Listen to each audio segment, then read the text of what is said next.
broke. Love life's the old way. No one told you life was gonna be this way. Your job's a joke, you broke. Love life's the old way. It's like you're always stuck in second gear when it hasn't been your day, week, your month, even your year. But I'll be there for you when the rain starts to pour. I'll be there for you. So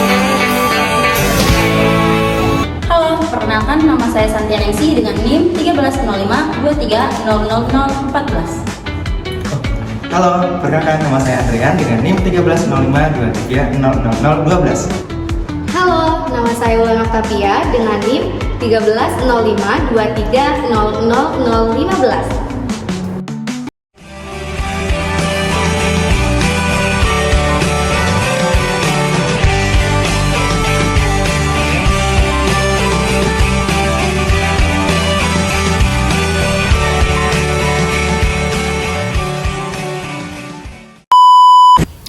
Baik, terima kasih. Assalamualaikum warahmatullahi wabarakatuh. Itu tadi perkenalan singkat kelompok 3 dengan mata kuliah pragmatik. Hari ini kita akan menjelaskan tentang teks dan konteks dalam pragmatik. Saya Wulan Octavia. Dalam sesi pertama ini saya akan menjelaskan pengertian teks dan konteks dalam pragmatik. Apa sih teks dan konteks dalam pragmatik itu? Tapi tunggu dulu teman-teman. Sebelum kita mempelajari lebih dalam mengenai teks dan konteks, perlu kita ketahui dulu nih, apa sih sebenarnya pragmatik itu? Apakah teman-teman sudah tahu apa sih pragmatik itu? Nah, di sini aku akan menjelaskan tentang pragmatik. Pragmatik adalah cabang ilmu linguistik yang mempelajari makna bahasa berdasarkan konteks pemakaiannya. Pragmatik juga membantu kita memahami bahwa bahasa tidak pernah berdiri sendiri. Makna selalu dipengaruhi oleh situasi, tujuan, dan hubungan antar penutur. Nah, jadi itu tadi penjelasan singkat tentang pragmatik. Akhirnya kita bisa mempelajari mengenai teks dan konteks. Teman-teman pasti sudah tidak asing lagi kan mengenai teks? Tapi tahu tidak? Ternyata teks bukan hanya sebuah tulisan. Nah, untuk penjelasan lebih lanjutnya, teman-teman harap simak videonya ya. Teks mencakup semua bentuk bahasa, bukan hanya kata-kata tercetak, tetapi juga ucapan, musik, gambar, dan efek suara. Komunikasi daya verbal atau pemilihan diksi, perasa, dan kalimat, serta nonverbal atau mimik gestur. Kedua daya ini harus terkonstruksi dengan baik agar pesan tersampaikan efektif dan tidak menimbulkan kesalahpahaman. Selain teks, kata konteks juga sudah sering kita gunakan dalam percakapan kita sehari-hari.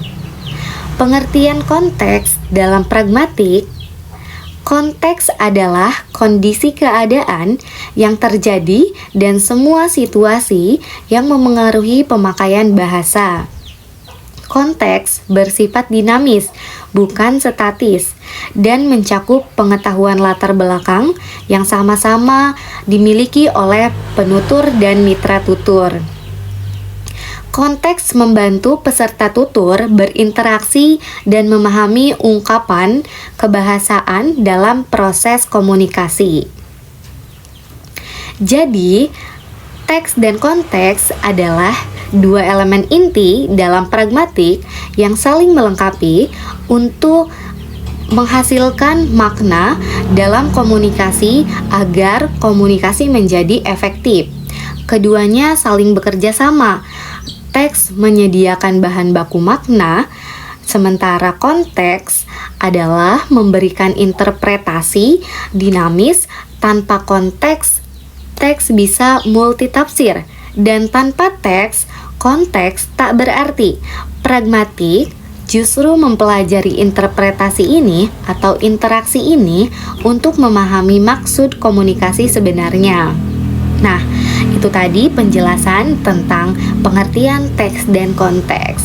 Agar dapat mempermudah teman-teman dalam memahami teks dan konteks dalam pragmatik ini, mari kita simak contoh video berikut. Ini kan ada beberapa bagian, yang satu dibagi aja. Nanti kamu bikin PPT-nya, nanti kamu sama saya bikin makalannya, kayak gitu. Kayak panas nih. Iya, emang gerah ya. Pindah aja kali ya, yuk. Pindah ke sana yuk. Yuk, pindah yuk. Oke. Masa?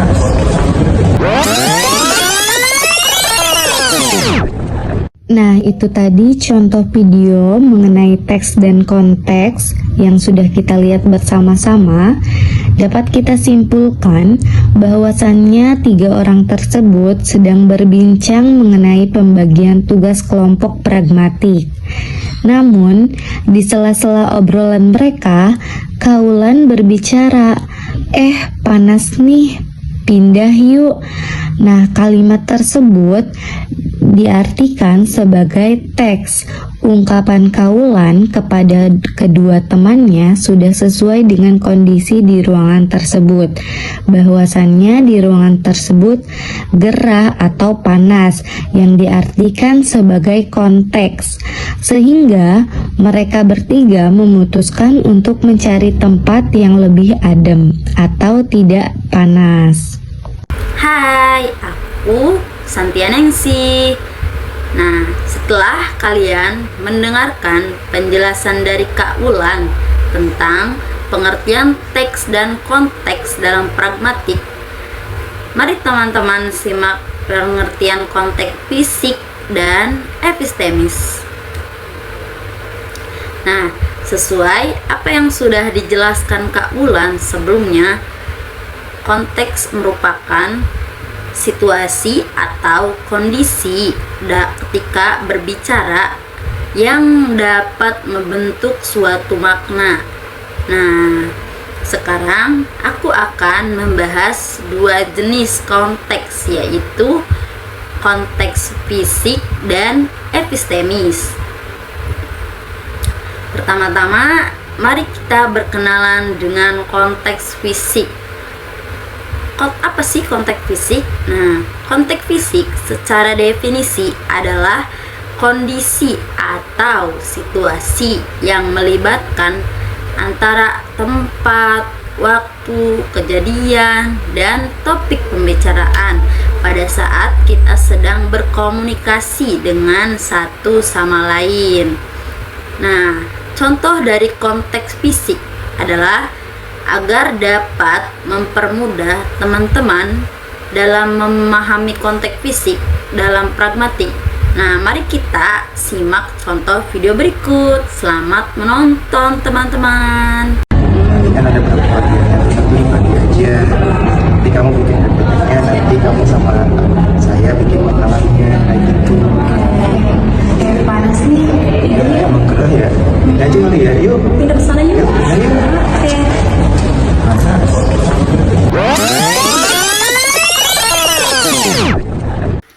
Nah, di dalam video barusan yang aku dan teman-teman lihat, dapat kita simpulkan 3 orang tersebut sedang berbincang mengenai pembagian tugas kelompok pragmatik. Namun, di sela-sela obrolan mereka, Kak Wulan berbicara, panas nih, pindah yuk." Ungkapan Kak Wulan kepada 2 temannya sudah sesuai dengan kondisi di ruangan tersebut, gerah atau panas, yang merupakan bentuk nyata dari konteks fisik, sehingga mereka bertiga memutuskan untuk mencari tempat yang lebih adem atau tidak panas. Gitu teman-teman. Nah, yang kedua ada pengertian konteks epistemis teman-teman. Nah, konteks fisik sudah aku bahas ya beserta contohnya teman-teman. Selanjutnya, mari aku kenalkan teman-teman dengan jenis konteks yang kedua, yaitu namanya konteks epistemis. Nah, jenis konteks ini dapat kita artikan sebagai situasi atau kondisi yang sangat terikat dengan persamaan latar belakang dan pengetahuan antara pembicara dan pendengarnya. Nah, contoh konteks epistemis agar dapat mempermudah teman-teman dalam memahami konteks epistemis tersebut dalam pragmatik. Mari kita simak video tersebut. Selamat menonton. Makan apa ya? Somai.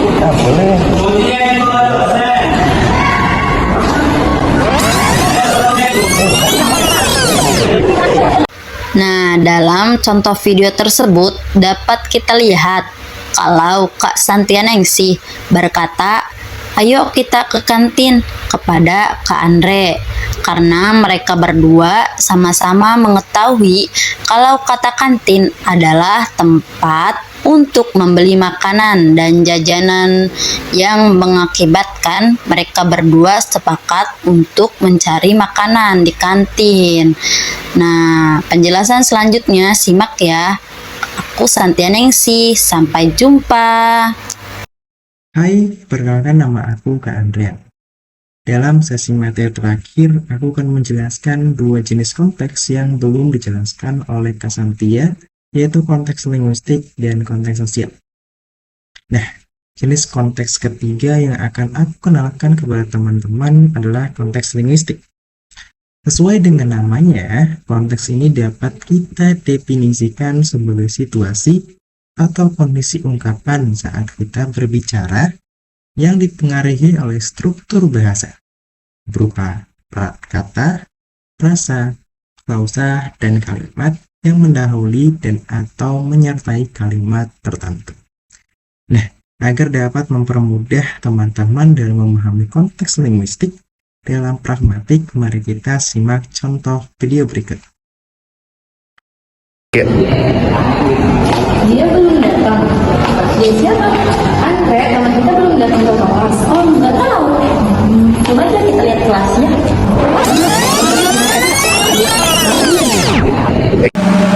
Nah, video ini menunjukkan penggunaan konteks linguistik karena Kak Wulan dan Kak Santia sedang berjalan di lorong kampus.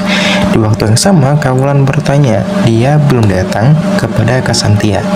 Namun, karena ungkapan Kak Wulan belum jelas atau belum lengkap, mengakibatkan Kak Santia menanyakan ulang dia siapa kepada Kak Wulan untuk meminta keterangan kata dia yang pada akhirnya Kak Wulan melengkapi kalimat yang ia ujarkan dengan Andre, teman kita belum datang ke kelas, sehingga Kak Santia dapat memahami kalimat yang diujarkan oleh Kak Wulan.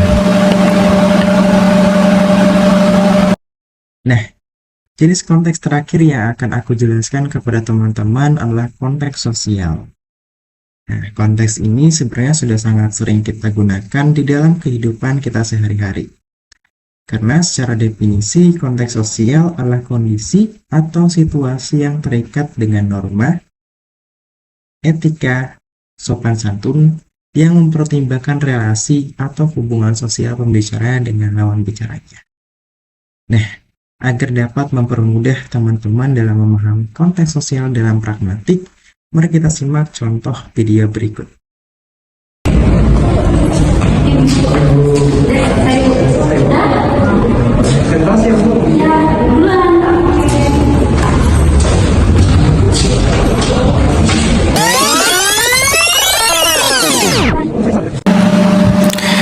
Dapat kita perhatikan di dalam video tersebut menunjukkan situasi di mana Kak Wulan dan Kak Andrean adalah dua orang mahasiswa yang sedang menunggu pergantian kelas di depan ruangan.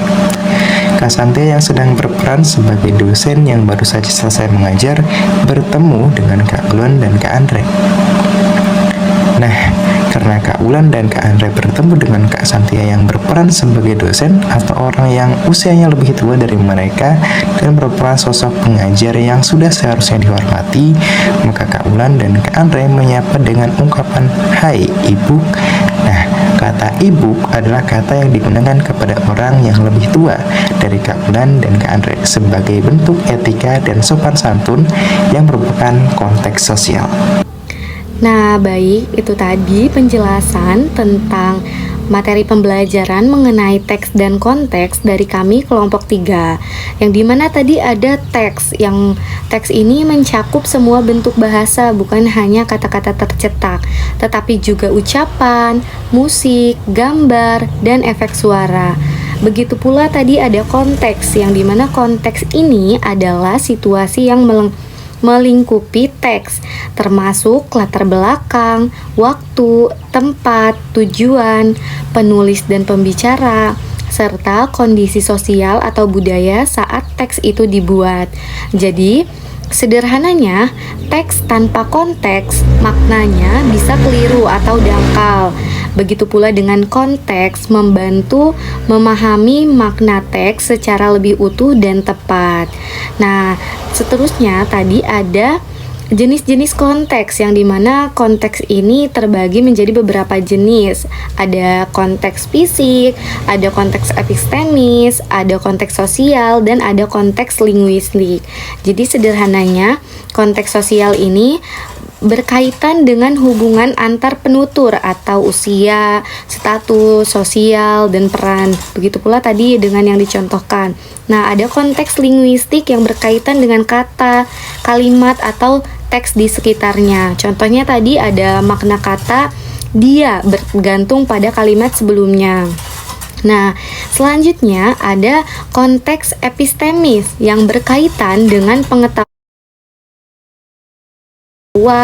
pemahaman, dan asumsi yang dimiliki oleh penutur dan pendengar saat berkomunikasi. Nah, selanjutnya ada konteks fisik, yaitu berkaitan dengan lingkungan nyata saat komunikasi berlangsung, seperti tempat, waktu, objek, atau kondisi sekitar. Nah, jadi itu tadi keseluruhan kesimpulan dari materi pembelajaran mengenai teks dan konteks.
Coba sambil turun.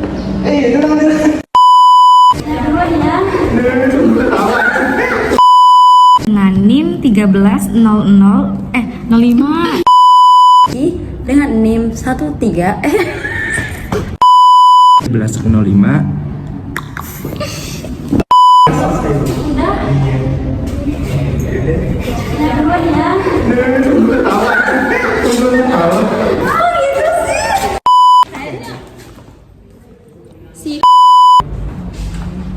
1, 2, 3, dadah.